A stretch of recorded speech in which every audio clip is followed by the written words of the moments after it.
एक बड़ी जानकारी आपके टीवी स्क्रीन पर आपको बता दें, गणतंत्र दिवस की हार्दिक शुभकामनाएं सभी को राष्ट्रपति ने दी हैं। कठिन परिस्थितियों में भी हमने लंबी यात्रा की है, ये बात उन्होंने कही और साथ ही कहा कि लोकतांत्रिक अवधारणा काफी पुरानी है और सभी देशवासी संविधान का पालन करें और सभी को करना भी चाहिए। देश को नई ऊंचाई पर ले जाने का यह मौका है। अमृत काल में हम प्रवेश कर चुके हैं। हर व्यक्ति का देश के लिए एक दायित्व होता है, उस दायित्व का सभी को पालन करना चाहिए। राष्ट्रीय त्योहार है, अहम त्योहार है और राष्ट्र के प्रति यह त्योहार है। कर्पूरी ठाकुर का जीवन जिससे हमें सीख लेनी चाहिए, उन्होंने कहा। महिला आरक्षण को लेकर उन्होंने बात कही। अयोध्या राम मंदिर जन जन की आस्था, ये बात उन्होंने रखी। चांद पर दक्षिणी ध्रुव पर उतरने वाला पहला राष्ट्र बना है तो भारत बना है। अपने वैज्ञानिकों पर हम गर्व करते हैं। आज का भारत आत्मविश्वास के साथ दौड़ रहा है। महामारी में गरीबों को अनाज उपलब्ध कराया गया और महामारी के समय योजनाएं जो लागू हुई उन्हें सरकार ने आगे भी बढ़ाया है। G20 का प्रतिनिधित्व करना भारत देश के लिए गर्व की बात है।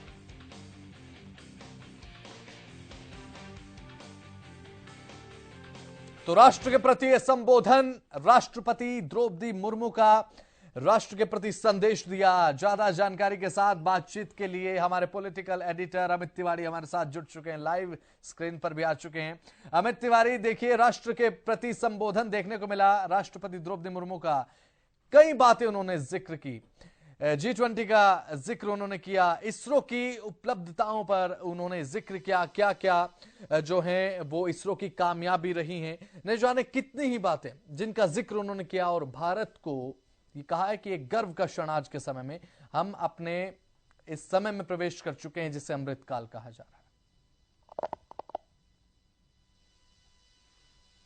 निश्चित रूप से बसंत, सबसे अहम बातें जो रखी हैं राष्ट्रपति द्रौपदी मुर्मू ने राष्ट्र के समक्ष, दरअसल 75वां जो गणतंत्र दिवस हमारा है कल, और उसी की पूर्व संध्या पर राष्ट्रपति का संबोधन करने की परंपरा रही है।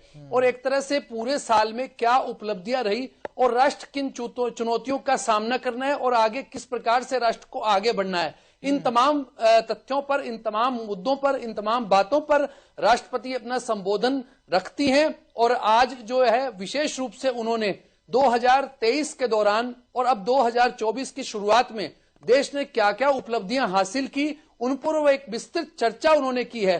न केवल कर्पूरी ठाकुर, देखिए कर्पूरी ठाकुर को अभी जो भारत रत्न देने का अभी ऐलान हुआ है, ऐसे में एक बड़ा ऐलान है वो उसे।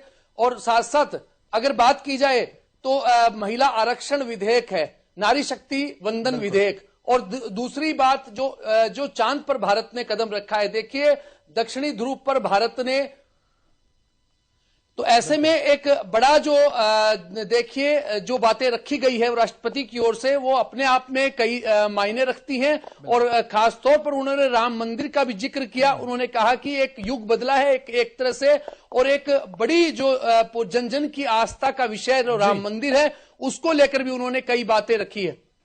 बिल्कुल, तो ऐसे में कई निश्चित रूप से बसंत, देखिए यह बड़ी बातें जो राष्ट्रपति की रही है अपने उनके संबोधन के दौरान, चाहे वो राम मंदिर की बात हो, चांद पर भारत की फतेह का अभियान हो, और नारी शक्ति वंदन अधिनियम जो महिला आरक्षण विधेयक इस बार लाया गया, वो भी एक बड़ी बात उन्होंने कही है। और साथ साथ तमाम जो गरीब कल्याण की योजनाओं को चलाया गया है, उन पर भी उन्होंने विस्तृत रूप से चर्चा की है। और साथ साथ देखिए देश का राष्ट्रपति यानी कि भारत के राष्ट्रपति सर्वोच्च जो सेनापति होते हैं, तो उन्होंने सभी जो तीनों सेनाओं के मुख्य अंग हैं उनकी तमाम उनके अधिकारियों को, जवानों को सैल्यूट किया है। साथ साथ जो नागरिक सेवाओं में जो लोग लगे हुए हैं उनको भी उन्होंने नमन किया है और 75वें गणतंत्र दिवस की उन्होंने शुभकामनाएं दी हैं, बधाई दी है। जी बसंत।